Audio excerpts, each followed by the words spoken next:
Acabo de la directiva nacional. Voy a dar la palabra al médico.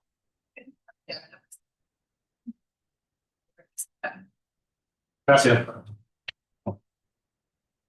Buenos días, chicos. En nombre del posgrado de Endocrinología y Metabolismo del Hospital Dr. Domingo Luciani, quiero agradecer su participación activa, igual que los que están conectados vía online, a esta interhospitalaria. Una actividad que queremos resaltar que la sociedad le agradecemos que mantenga activo todos los años que se realice esta unión de los residentes de diferentes posgrados para hacer discusiones de casos y mantener la academia activa. El día de hoy les traemos un caso que esperamos que sea de su interés para discutirlo, para participar.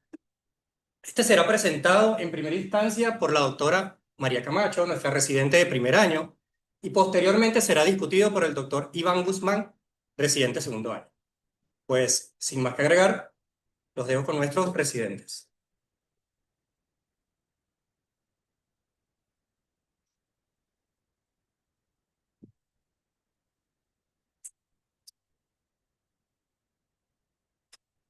Muy buenas tardes a todos los presentes. Vamos a iniciar la reunión interhospitalaria de la Sociedad Venezolana de Endocrinología y Metabolismo con la presentación del caso clínico que va a estar a cargo de la Unidad de Endocrinología y Metabolismo de nuestro hospital, el doctor Domingo Luciani. Esta presentación de caso va a estar a cargo de mi persona, la doctora María Laura Camacho, residente del primer año del posgrado. Motivo de consulta, dolor lumbar. Enfermedad actual. Se trata de paciente femenino de 18 años de edad quien refiere inicio de enfermedad actual a los 13 años, caracterizado por dolor de aparición insidioso, localizado en región lumbar y cadera bilateral 4/10 en la escala del dolor, que se atenúa con el reposo. Durante 2 años, el dolor aumenta progresivamente en intensidad hasta ubicarse en 6/10 en la escala del dolor. A los 16 años, la paciente acude al centro hospitalario donde es evaluada por medicina general, los cuales solicitan paraclínicos y deciden referir a consulta de endocrinología pediátrica. Dicha consulta se realiza el 20 de mayo del 2024, donde se evidencia un déficit ponderal dado por un índice de masa corporal de 15,92 kilogramos por metro cuadrado, un perceptil talla P25-50 desviación estándar y un perceptil peso P-3 desviación estándar. Y disminución de los valores de vitamina D con aumento de los valores de PTH intacta e indican tratamiento con carbonato de calcio y vitamina D. La paciente cumple con este tratamiento durante un año. Posteriormente, lo omite sin acudir a consulta control. Por exacerbación de sintomatología clínica previamente mencionada y asociarse dolor en región interfalángica proximal y distal de manos y astenia que limita actividades rutinarias, la paciente el 25 de marzo del 2026 acude al servicio de endocrinología del Hospital Dr. Domingo Luciani. Antecedentes personales. Paciente niega patologías de base, intervenciones quirúrgicas, alergias y transfusiones. Antecedentes ginecológicos, refiere menarquia a los 12 años, con fecha de última regla el 21 de febrero del 2026. Ciclos menstruales, que refiere ciclos regulares hasta los 17 años con una fórmula menstrual 28-5, con sangrado moderado y dismenorrea. Refiere desde hace un año presentar ciclos irregulares con una fórmula menstrual 65, con sangrados infrecuentes, de moderada cantidad y persiste la dismenorrea. En anticonceptivos orales, la paciente refiere uso de desogestrel 0,075 miligramos durante 3 meses automedicado, el cual omite por síntomas gástricos. Actualmente, la paciente sin uso de anticonceptivos orales de hace 4 meses. Antecedentes familiares: madre viva, 42 años, desconoce antecedentes. Padre vivo, 50 años, aparentemente sano, de ocupación agricultor. Hermanos, 2 vivos, 1 aparentemente sano y 1 con intolerancia a los lácteos. Hábitos psicobiológicos. Ocupación de la paciente del hogar, religión, testigo de Jehová, niega, ilícitos, café refiere consumo de una taza ocasional, actividad física no rutinaria, fármaco refiere anticonceptivos orales omitidos hace 4 meses, tabaquismo y etílicos niega, grafar 5, cabe destacar que la paciente vive con su padre. Examen funcional general refiere astenia continua de 6 meses de evolución. Gastrointestinal refiere dolor en epigastrio y meteorismo posterior a la ingesta de medicamentos y lácteos. Osteomuscular refiere dolor continuo en región lumbar y caderas, ya descrito previamente en enfermedad actual. Hábito miccional 5 veces al día, niega poliuria y nicturia. Hábito evacuatorio 1 vez cada 2 días sin presencia de moco ni de sangre. En el examen físico, la presión arterial se encontraba entre 118 y 62 milímetros de mercurio, frecuencia cardíaca 82 latidos por minuto, frecuencia respiratoria 18 respiraciones por minuto, con una saturación de oxígeno en 98%. Peso 41,2 kilogramos, talla 1,59 metros, con un índice de masa corporal de 16,3 kilogramos por metro cuadrado, siendo su temperatura de 37 grados centígrados. Piel, fototipo cutáneo 2, hidratada, normotérmica al tacto, turgor y elasticidad acorde a la edad, llenado capilar menor a 3 segundos, sin lesiones. Cuello simétrico, cilíndrico, móvil, sin masas ni adenopatías palpables. Glándula tiroides no visible ni palpable. Tráquea centrada sin presencia de soplos carotídeos. Tórax simétrico, norma expansible, ruidos respiratorios presentes sin agregados. Ruidos cardíacos rítmicos, regulares, primer ruido único, sístole silente, segundo ruido único, diástole silente, sin presencia de R3 ni R4. No se ocultan soplos. Mamas simétricas con escaso tejido graso, complejo areola-pezón sin lesiones. Abdomen plano, ruidos hidroaéreos presentes, blando, depresible, no doloroso a la palpación, ni superficial ni profundo, no megalias. Genitales externos de aspecto y configuración normal, extremidades simétricas, eutróficas, móviles sin presencia de edemas. Neurológico consciente, vigil, orientada en tiempo, espacio y persona. Lenguaje coherente y fluido. Memoria retrógrada y anterógrada conservada. Reflejos osteotendinosos 2/4. Sensibilidad conservada.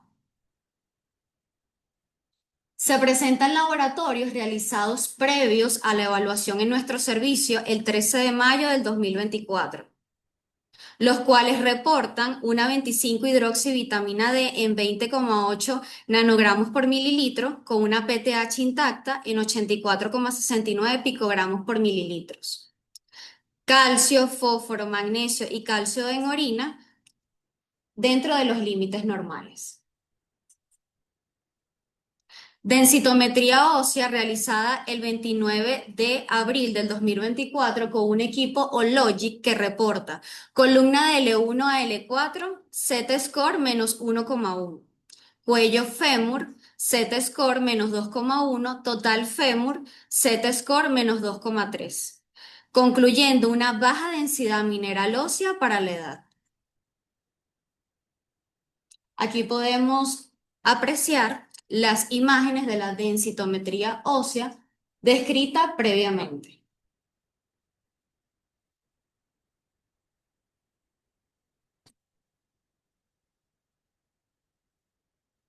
Presentamos laboratorios realizados previo a la evaluación en nuestro servicio el 13 de marzo del 2026, los cuales reportan una hemoglobina en 11,5 gramos por decilitro, BCM 86,0 fentolitros, CHCM 26,0 picogramos, CHCM 30,3 gramos sobre decilitros. Resto de los laboratorios dentro de los límites normales. Presentamos laboratorios también realizados el 13 de marzo del 2026 que reportan un magnesio en 1,5 miligramos sobre decilitro con una PTH intacta en 102,6 picogramos por mililitros y una 25 hidroxivitamina D de 18,8 nanogramos por mililitro. Resto de los laboratorios dentro de los límites normales.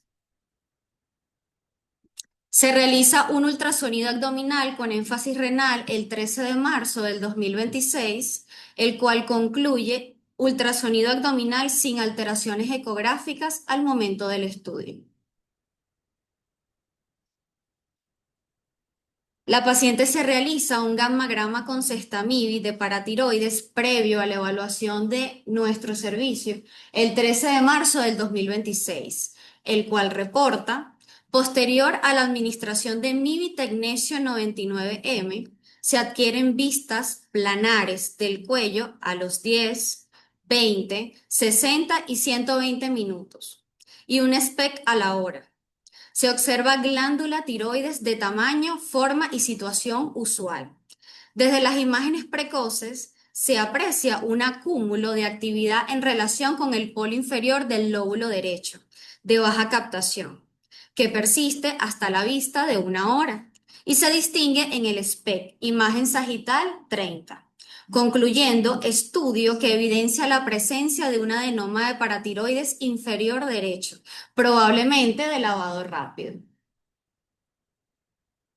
Presentamos las imágenes del gammagrama con cestamidi previamente descrito a los 10 minutos, a los 20 minutos, a la hora y a las 2 horas.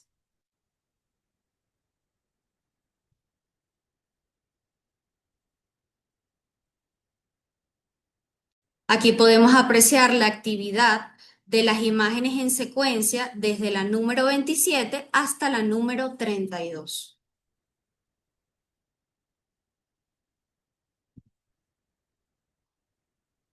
Realizamos una composición corporal en nuestro servicio el 30 de marzo del 2026, el cual reportó un índice de masa corporal 16,3, un porcentaje de grasa 13,0%, un peso de grasa corporal en 5,4 kilogramos, un porcentaje de masa muscular esquelética en 48,5%, con un peso de la masa muscular esquelética en 20,0 kilogramos, porcentaje de músculos en 82,2% y un peso muscular en 33,9 kilogramos.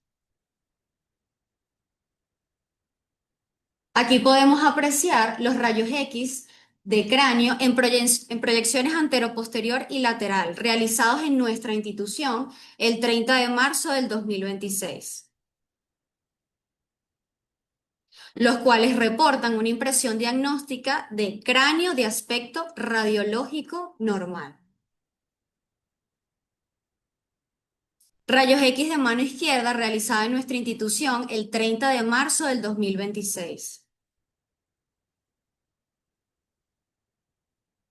Como impresión diagnóstica se concluye un estudio de aspecto radiológico normal. Densitometría ósea realizada en nuestra institución el 30 de marzo del 2026, que reporta con un equipo lunar columna AP con un Z-score menos 0,3, cadera con un Z-score menos 1,6. Como conclusión, tenemos una densidad mineral normal para la edad. Aquí podemos apreciar las imágenes de la densitometría ósea realizada en nuestra institución previamente descrita.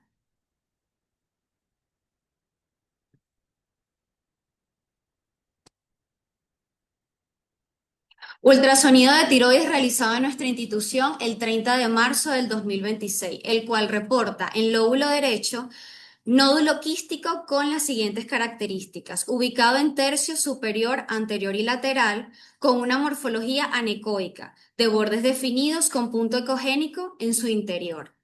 Medidas longitudinal 0,4 centímetros, transverso 0,35 centímetros y anteroposterior 0,17 centímetros.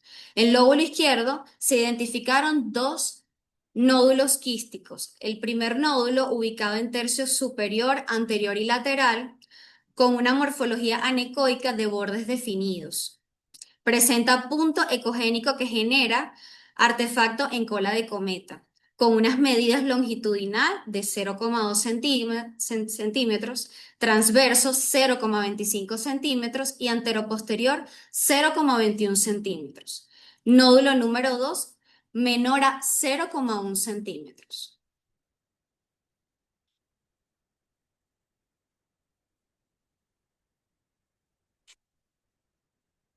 Ya que se fue.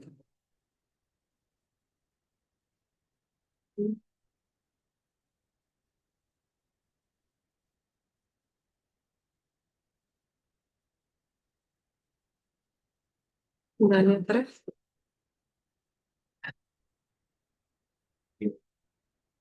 No avanza. Se paró. Que se fue solo de repente.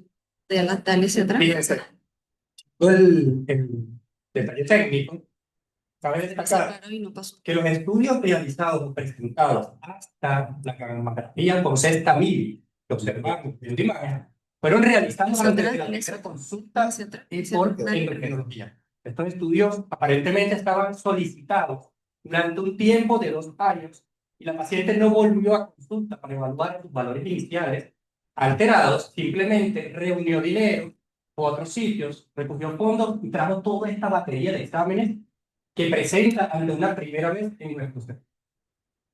Por esto, pues, avanza. Vamos, ya estamos por terminar la presentación y viene la pregunta.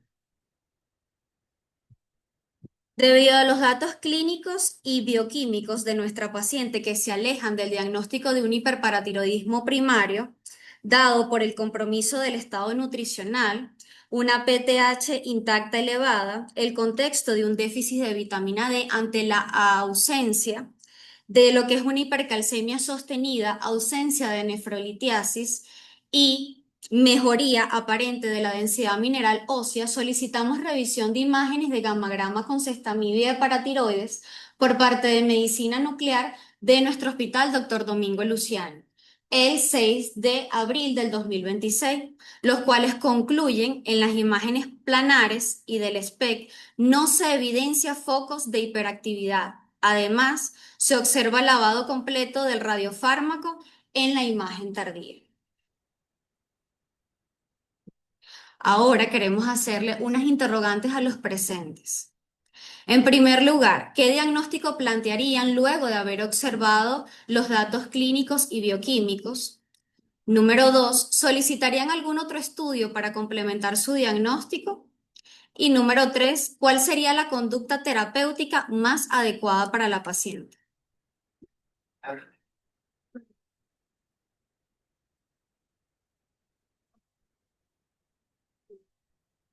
Que cuando ustedes ven la historia clínica y la bioquímica de ese paciente, el paciente fue mal cuidado. Jamás en la vida uno va a tener una relata con cestamil en un paciente que no tenga unas alteraciones que supieran un hiperparatiroidismo. ¿Qué es lo que ustedes están viendo? Alguien me dice lo que la doctora dijo, que un nivel de vitamina D bajo, con una PTH de 80 y tanto moderable. ¿Cuál es el diagnóstico allí? ¿Está? Está una hipovitaminosis D y el tratamiento adecuado con eso era lo que yo quería que quedara claro. Incluso en se hace un poco de la limitación que usted la actividad física de segundo grado. O sea, una paciente de 18 años que no está en club, no está en la y que no se lo flexible, o sea, una paciente que se perdió antes de consulta, que no puede actuar y que incluso toma un medicamento por su propia cuenta. No puede ser como que consentido por el tercero indicado en un médico y bueno, no se hizo nada de una de ellas. Por eso Eso es importante cuando uno va a analizar una cuestión. La gente con diversa edad, con bajo índice de masa, debe tener definitivamente menos masa que la que corresponde. Tiene razón. Excelente, doctora. Entonces, ¿alguien más de los residentes quiere aportar algo más? Solo quería hacer una observación. O sea que mucha gente, sobre todo las personas mayores, se suplementan constantemente con vitamina D. ¿Por qué? Que no podemos solos, estamos todos cubiertos, nada más tenemos la carita y la nariz. Exactamente. Entonces, realmente son suficientes 10 unidades diarias, 1000 unidades diarias, no sé, cada quien sabe. Pero el hospital, de acuerdo a la Organización Mundial de la Salud, si tú te expones 10 minutos al día en sol normal, por lo menos el 40% del cuerpo recibe una dosis equivalente a 10.000 unidades internacionales. Con solamente 10 minutos de sol, lo dice la OMS.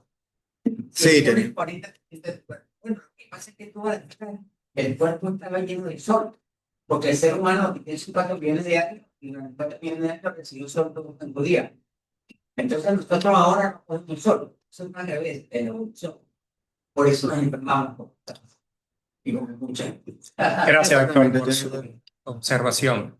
Entonces, continuando ahora, haremos una discusión con nuestros residentes, hará una discusión del ejercicio de cómo se analizan estos datos, como bien lo hizo la doctora de forma inmediata, cómo se debe hacer el análisis de los datos ante ciertos laboratorios que con frecuencia llegan, incluyendo estudios de imágenes, todos de golpe, todos de forma inmediata, y pueden transformar lo que es el análisis. Recordando que la clínica prevalece sobre los paraclínicos y sobre los complementarios. Adelante. Bueno, muy buenas tardes. Vamos a dar inicio a la discusión del caso clínico antes presentado con cada una de las interrogantes como pueden ir observando y con cada uno de los aspectos tanto clínicos, bioquímicos y de imagen. ¿Ok? Esta discusión va a dar inicio con lo que es el concepto de hiperparatiroidismo, que esto es caracterizado un síndrome por el aumento de la secreción o la secreción inadecuada de PTH. Esto va a resultar en un cambio a nivel del metabolismo mineral. ¿Qué sucede? Que el hiperparatiroidismo históricamente tiene una clasificación que va desde el primario, secundario y terciario y que hay múltiples causas etiológicas.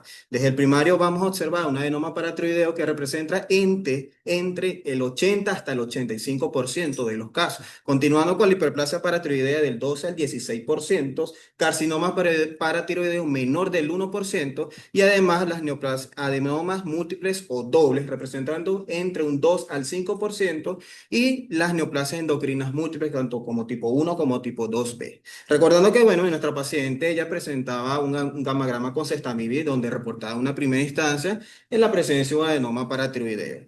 En el secundario, las principales causas etiológicas tenemos el déficit severo de la vitamina D, los síndromes de mala absorción, la enfermedad renal crónica y la pérdida renal de caso. Y continuando hacia el tercero, donde vemos una pérdida de la autorregulación del hiperparatiroidismo secundario, pero de manera crónica.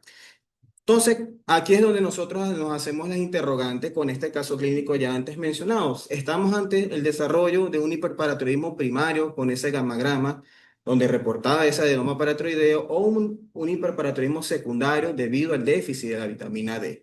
Cada una de estas dos patologías las voy a ir desarrollando. La epidemiología del hiperparatiroidismo primario es conocida muy bien debido a que es la tercera patología endocrina más frecuente, con una incidencia entre el 1,6 y 18 casos por cada 10.000 personas al año, con una prevalencia mundial que va del 0,2 hasta el 1,3%. Una relación mujer-hombre de 3 a 1, evidenciándose en mujeres mayores de 50 años. Y en Latinoamérica con una incidencia del 0,78% en la población general. El hiperparatiroidismo primario, el mecanismo fisiopatológico va a estar dado porque esta es una patología endocrina donde hay una hiperfusión autónoma de las paratiroides resultando una PTH elevada o inapropiadamente normal, más presencia de hipercalcemia. Debido a que también es que hay una baja de sensibilidad a la expresión de los receptores sensibles a calcio que me va a condicionar varias alteraciones a nivel óseo, renal o gastrointestinal. A nivel óseo lo que va a dar el aumento de la resorción ósea, debido porque el PAPTH, esto estimula lo que son los osteoblastos o los osteocitos, y estos expresan RAN ligando que se unen al RAN, por lo que va a condicionar una degeneración de la matriz ósea, condicionando primero mayor liberación de calcio y de fósforo. ¿Qué sucede a nivel renal? Aumenta o es una mayor reabsorción tubular del calcio y una menor liberación del fósforo, activando también la vitamina D, que condiciona, número uno, a que a nivel intestinal esta vitamina D activa y amplifica la absorción del calcio. Las bases etiológicas del hiperparatiroidismo primario también tenemos que conocerlas, que tienen un componente genético. Como pueden observar, se dividen tanto dominante, un 90%, y minoritario de un 10%. Y cada uno de los síndromes, como pueden observar, como las neoplasias endocrinas múltiples, donde el gen afectado es el MEN1, y estas manifestaciones clínicas se van a caracterizar, uno, por hiperplasia paratiroidea multiglandular, más la presencia acompañada de adenomas hipoficiarios o tumores pancreáticos.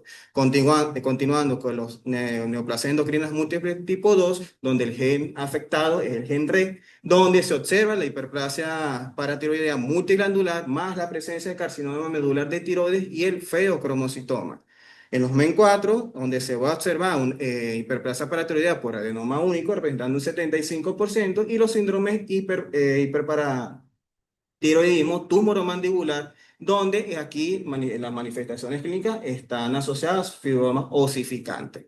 Entonces, para nosotros hacer el diagnóstico del hiperparatiroidismo primario, es 100% bioquímico, en donde vamos a tener niveles de calcio séricos elevados, con una PTH elevada o inapropiadamente normal, y más, además de presencia de fósforo que puede estar normal o bajo.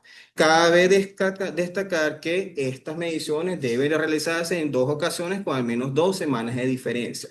Continuando un segundo paso, tenemos que tener alertas diferenciales, ya el uso crónico como medicamentos líticos o tiazídicos, en donde estos de manera crónica pueden exacerbar o presentar hipercalcemia constante en el tiempo. Y hacia el paso 3 debemos evaluar el daño a órganos con la solicitud de estudios de imágenes como una densitometría ósea en 3 sitios: columna lumbar, cadera, tercio distal y radio, además de evaluación renal. Pero las manifestaciones clínicas del hiperparatiroidismo primario están englobadas en 3 grandes grupos. Tenemos el asintomático, representando entre un 80 al 90%, que esto se hace de una manera o hallazgo incidental.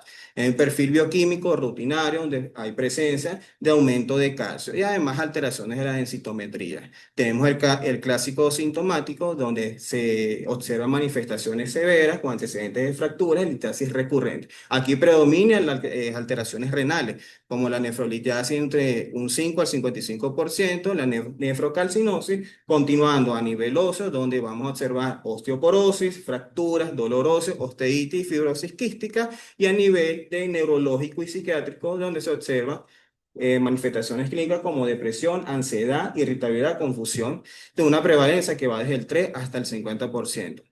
Pero ¿qué sucede con el último, que es el normocalcémico? En esto vamos a observar una PTH que está alta, ¿ok? Pero con un calcio normal. Y es aquí donde nosotros debemos buscar otras causas, descartar otras causas secundarias. Y aquí donde se va a desarrollar lo que es el hiperparatiroidismo secundario al déficit de la vitamina D. La epidemiología de esta entidad clínica es la principal causa, indudablemente, es la enfermedad renal crónica, con una prevalencia que va desde el 50 hasta el 50% en etapas avanzadas. Y el déficit de la vitamina D, esta es la primera causa fuera del contexto renal, con una prevalencia que va desde el 20 hasta el 30%. Además, tenemos también la etiología y la epidemiología del déficit de la vitamina D, que la etiología va a estar dada por, uno, falta de la exposición solar, la disminución de la capacidad de síntesis de la vitamina D con el paso de la edad y el uso de bloqueadores solares. Y epidemiológicamente se estima que a nivel global hay una prevalencia del déficit de un 63,9% y en América Latina de un 53,4%. Aquí se trae este estudio denominado hiperparatiroidismo secundario al déficit de la vitamina D, un estudio publicado en la revista Osteoporosis y Metabolismo Mineral Óseo en España, en donde se estudiaron un total de 4.083 pacientes, en los cuales el 70% correspondía a mujeres y el 30% a hombres, todos de edades superiores de los 18 años. de una edad media del 60,60 años, con un valor de calcio, fósforo y una tasa de filtración glomerular dentro de los límites normales. En este estudio, el objetivo era determinar por debajo de qué niveles de vitamina D se encontraban los niveles de PTH elevados, realizando la determinación de la vitamina D con una técnica debidamente estandarizada y fiable.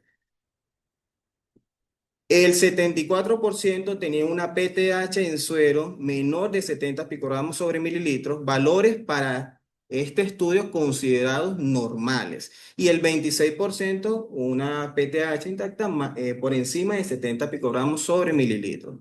Al construir la curva ROC de los niveles de la 25-hidroxivitamina D en función a los valores de la PTH por debajo o por encima de los 70 picogramos sobre mililitros, el área bajo la curva obtuvo una P estadísticamente significativa de 0,001 con un punto de corte de 24 nanogramos sobre mililitros, por lo cual ellos concluyen que se puede decir que el 44,9% de los pacientes con valores de vitamina D menores de 24 nanogramos sobre mililitros presentan niveles de PTH anormalmente elevadas con una función renal normal y valores de calcio y fósforos normales. Entonces, vamos a estar desarrollando lo que es la vitamina B, que el concepto y la vitamina D se conoce como calciferol, y esto se refiere a dos secoesteroides. Uno, la vitamina D2, denominada también ergocalciferol, esta es la que se obtiene a través de los alimentos, y la vitamina D3, el colecalciferol, que es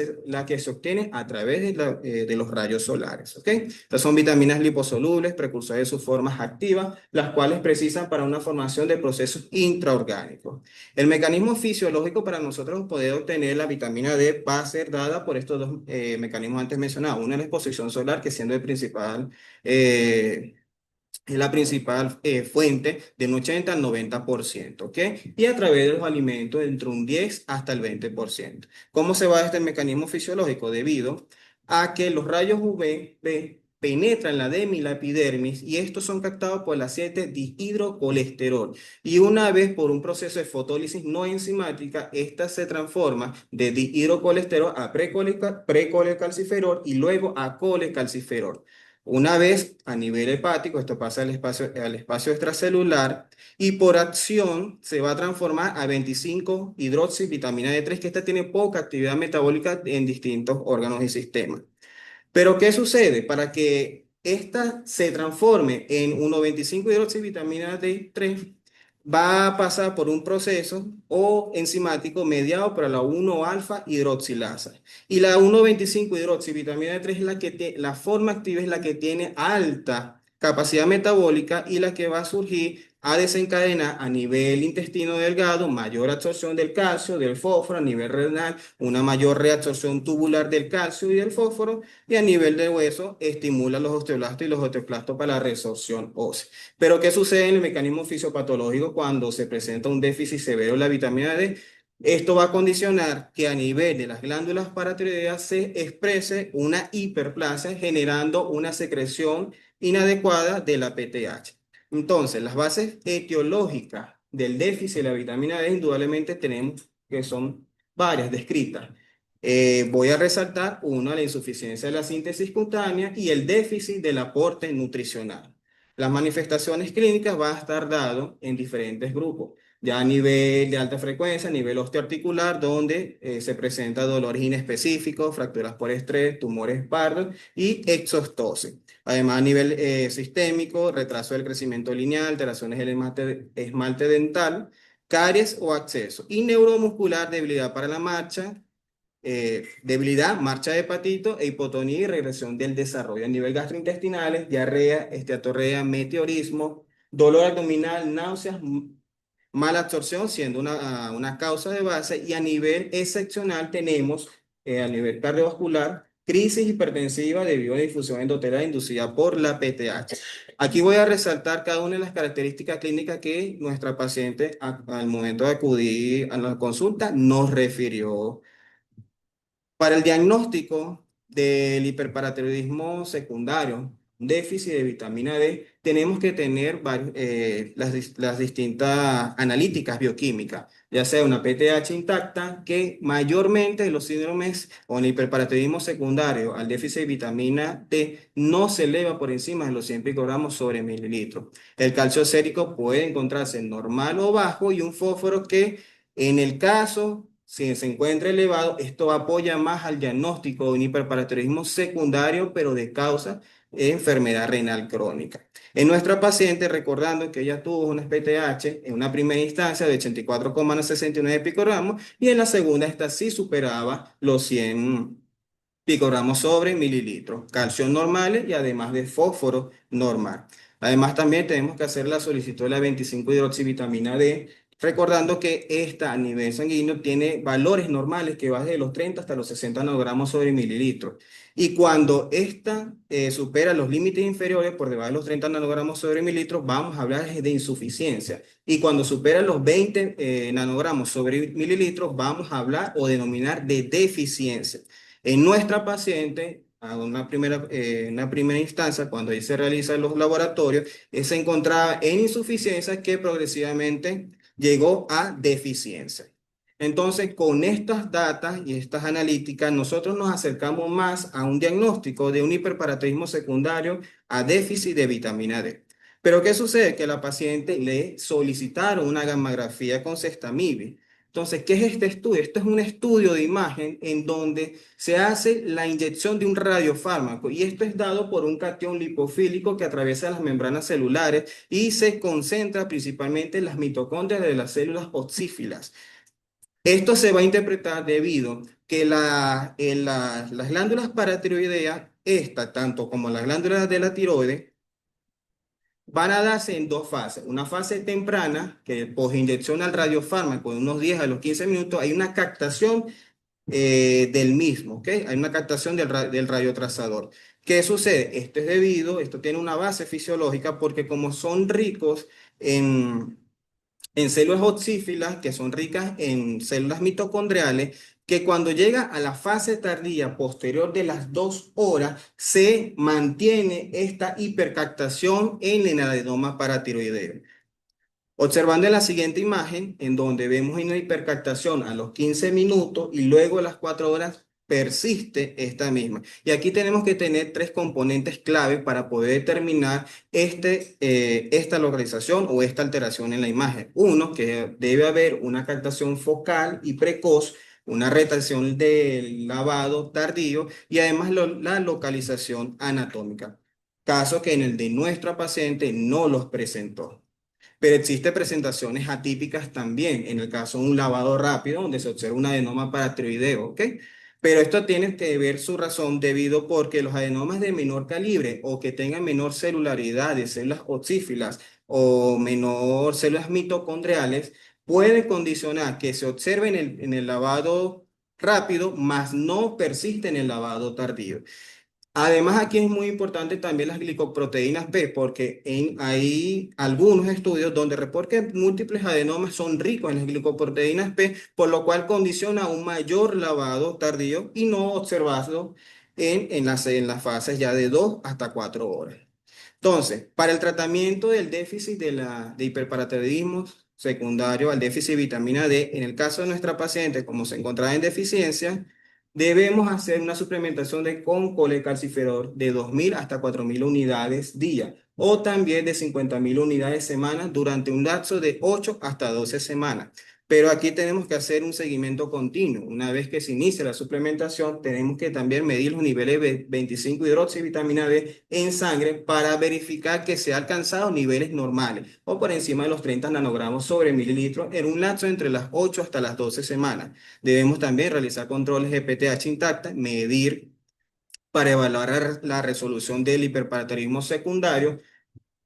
Continuando, si la PTH intacta, esta se mantiene elevada, pese a tener una 25-hidroxivitamina D normal, no debemos repetir los análisis antes de tiempo. Debemos hacer una monitorización continua anualmente, investigar siempre otras causas, ¿ok? Debemos descartar causas como síndrome de mala absorción, baja ingesta de calcio o hipercalcemia. Así que debemos recordar que siempre ante una PTH intacta, elevada, ¿ok? Con tratamiento de vitamina D, no es inmediato ni lineal, incluso cuando se alcanzan los valores normales.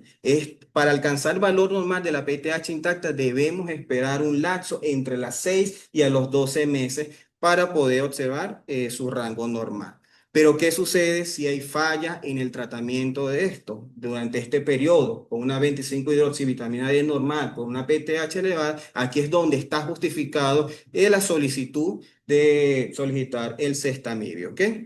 Donde el SPECT-CT combinado con el SPECT-CT, debido a que la combinación con la tomografía computarizada por emisión de fotón único mejora la localización anatómica precisa de la glándula afectada. Quisimos traer este reporte de caso de hiperparatiroidismo secundario que indujo un adenoma paratiroideo enmascarado o un nódulo tiroideo solitario. Esto en una mujer de 55 años sin comorbilidades conocidas, que ella consulta un servicio de otorrinolaringología por cervicalgia. Le realizan un estudio de imagen, una resonancia magnética de cuello, donde observaron una lesión en la tiroides. Posterior le realiza un ecosonograma de tiroides, donde observa una lesión sólida bien circunscrita de 20 por 19 por 37 milímetros en el borde del lóbulo derecho de la tiroides, con ecos uniforme y vascularización interna, pero sin evidencia de calcificaciones ni cambios quísticos, lo cual le realiza una punción con aspiración a aguja fina, donde reporta una neoplasia folicular categoría 4 de Bethesda. Indudablemente, ante este hallazgo, ellos realizan una lobectomía derecha, en donde reporta células tumorales subjetivas a adenoma paratiroideo. Ante eminencia de hallazgo, deciden solicitar inmunistoquímica, la cual da positivo para sinatoficina y cromogranina, por lo cual es referida para un servicio de endocrinología. Una vez evaluada, solicitan niveles de vitamina D que se encontraban bajo en 15.52 miligramos sobre mililitros y PTH intacta en 216 picogramos sobre mililitros.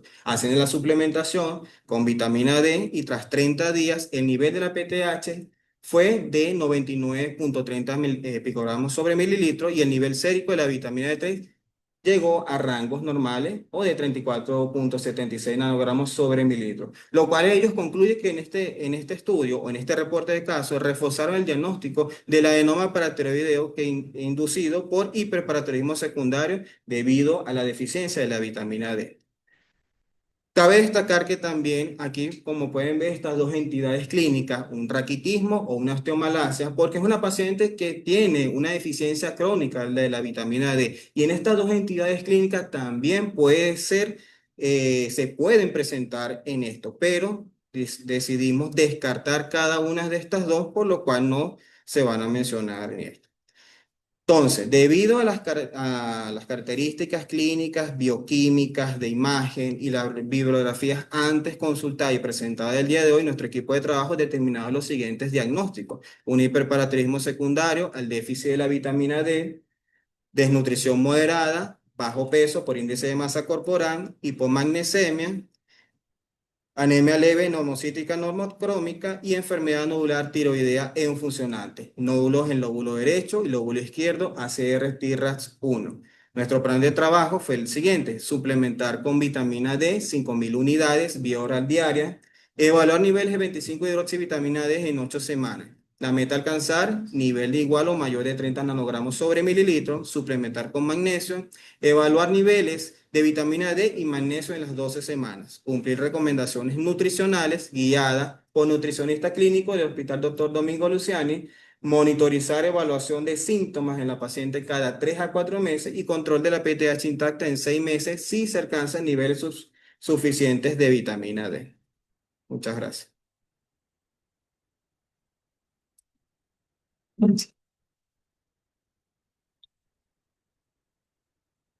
Bueno, si quieren hacer algún otro comentario, doctor. Hablamos de vitamina D cuando realmente es un hormona. No. Sí es.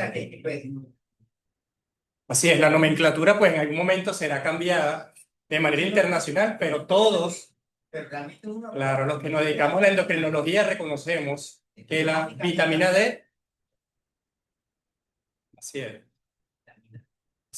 Además de ello, las características bioquímicas de su función y su capacidad de actividad metabólica definitivamente es una hormona. Su lugar de síntesis, su lugar de acción, su capacidad de interactuar con diferentes tejidos y receptores.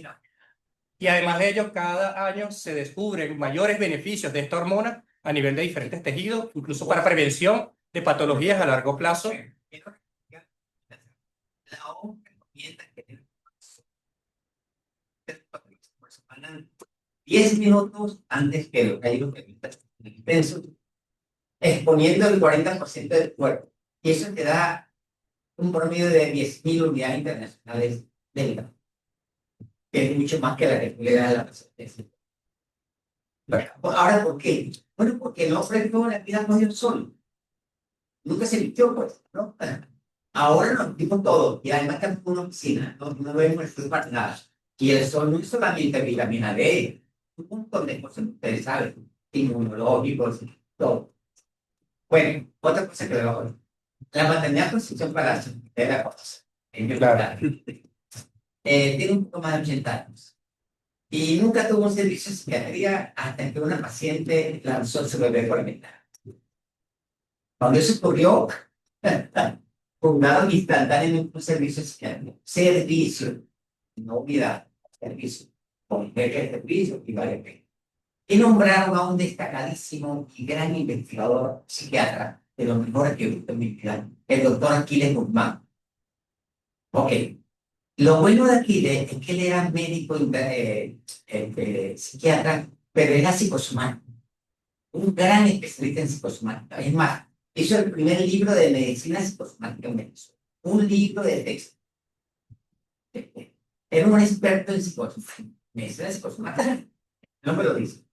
Entonces, cuando fundamos el servicio de endocrinología maternal para hace 50 años, por ahí y yo, hace 45 años yo era el jefe del servicio. Entonces, el psiquiatra, yo lo tenía al frente, aquel es un más. Entonces, él estaba muy feliz porque nosotros tenemos dos laboratorios, mejor dicho, uno de hormonas esteroides, uno de hormonas proteicas, uno de genética y otro de toxicología de la reproducción. Buenísimo, estábamos blindados.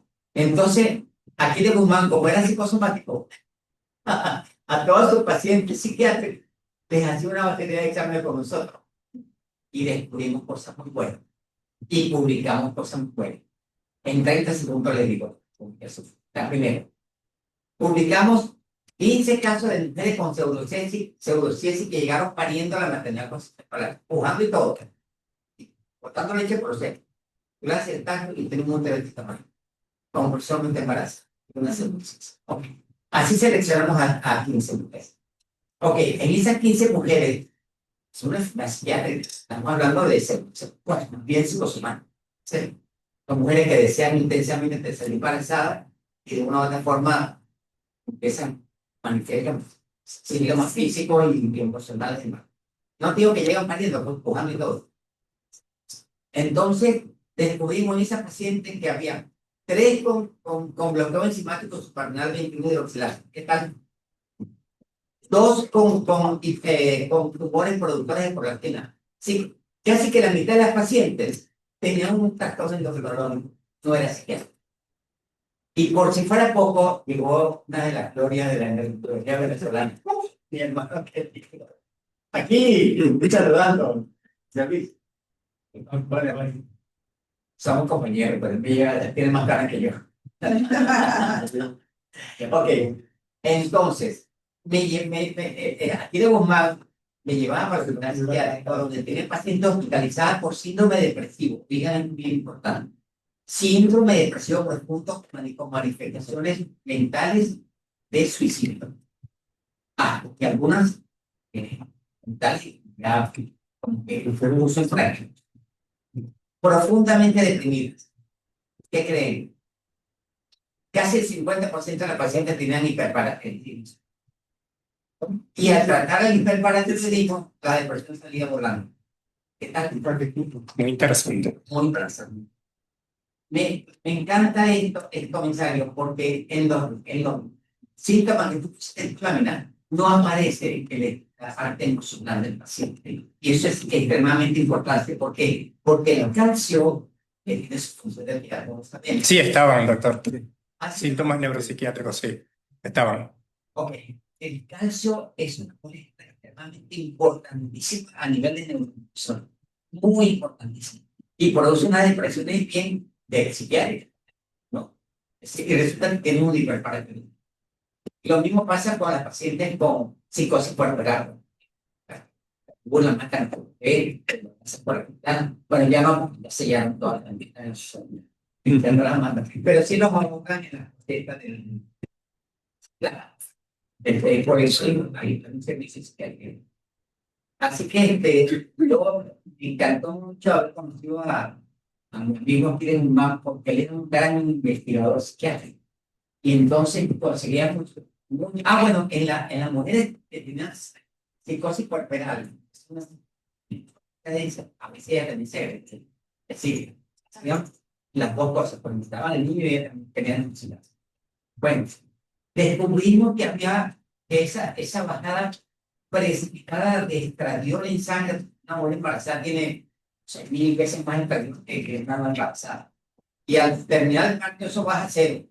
Esa caída violenta de estradiol es una de las causas por esa sensación de atentar contra su niño. Pero también vimos muchos trastornos de hipertiroidismo, es decir, convulsión, tiroides, calcio, todo eso está metido en enfermedades que están en otro departamento, en otro servicio, que ya reposando, haciendo ese tratamiento inadecuado y realmente nosotros deberíamos hacerle. Así es. Bueno, gracias por su comentario, muy interesante. Doctora, ¿quiere?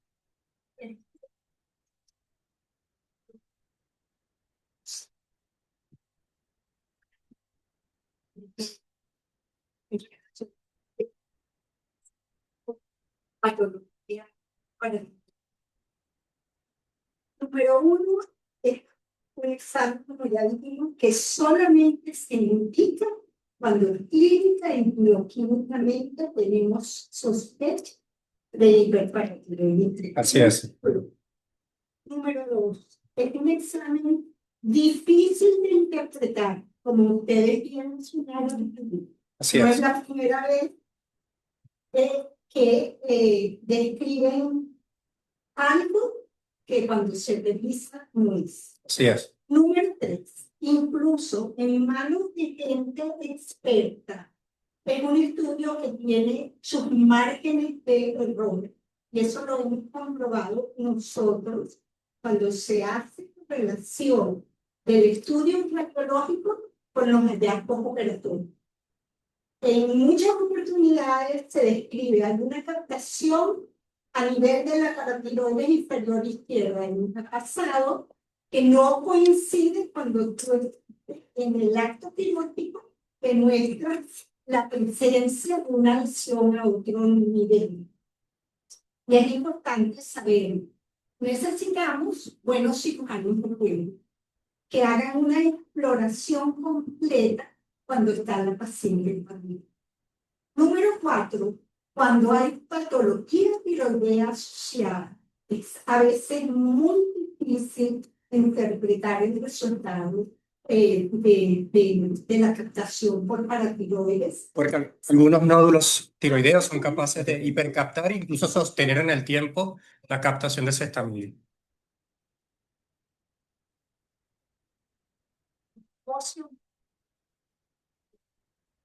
El estudio de hipercaptación a nivel de justamente para tiroides inferior izquierdo. Se sacó, se hicieron los análisis de PTH después de 10-15 minutos que traía la lesión.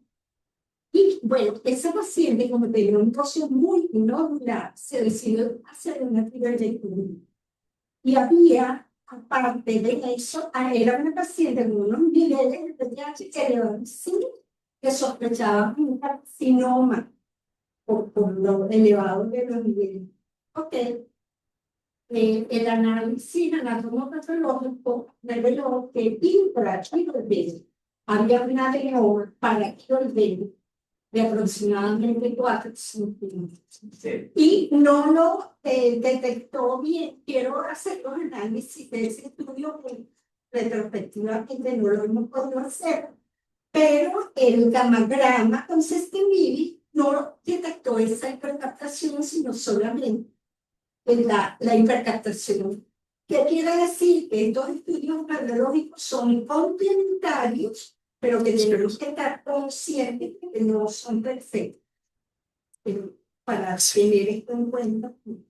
Sí, doctora, gracias por su comentario. Bueno, agregando un poco más a ese mismo comentario, pues la experiencia y la literatura nos dice que el gammagrama con Sestamibe tiene una sensibilidad y especificidad baja para el diagnóstico de adenoma de paratiroides.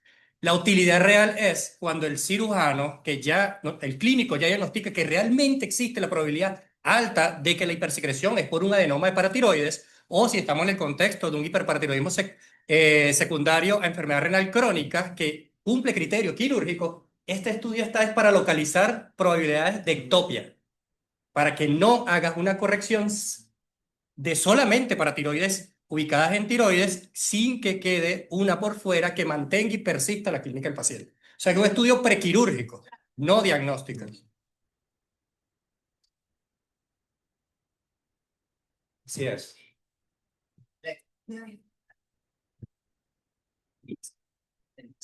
Y únicamente no es fácil que a veces son demasiado pequeñas y tienen que hacer la eliminación. No. Así es. Bueno, sí, no hay más. Aquí tenemos pues.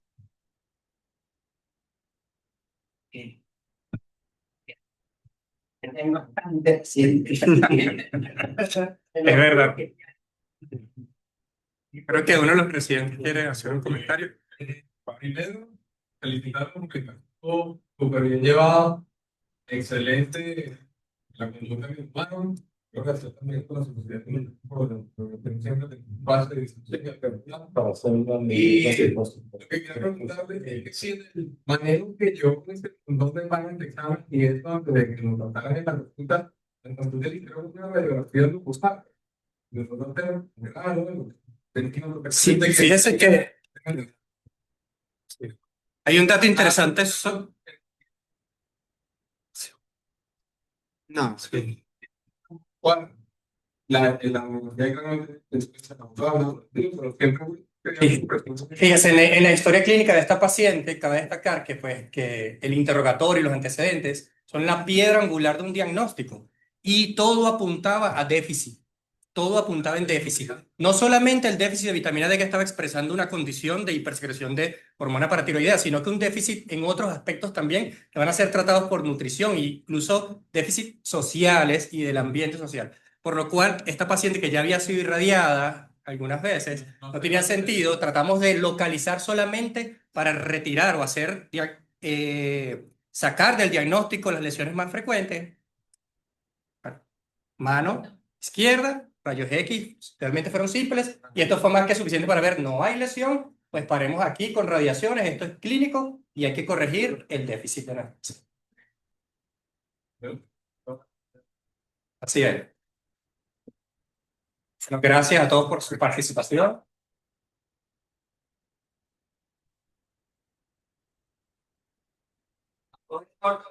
Así es.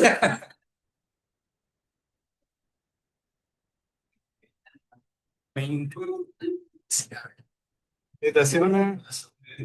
Felicitación. Por ahí pasamos todos. Gracias. Bueno, era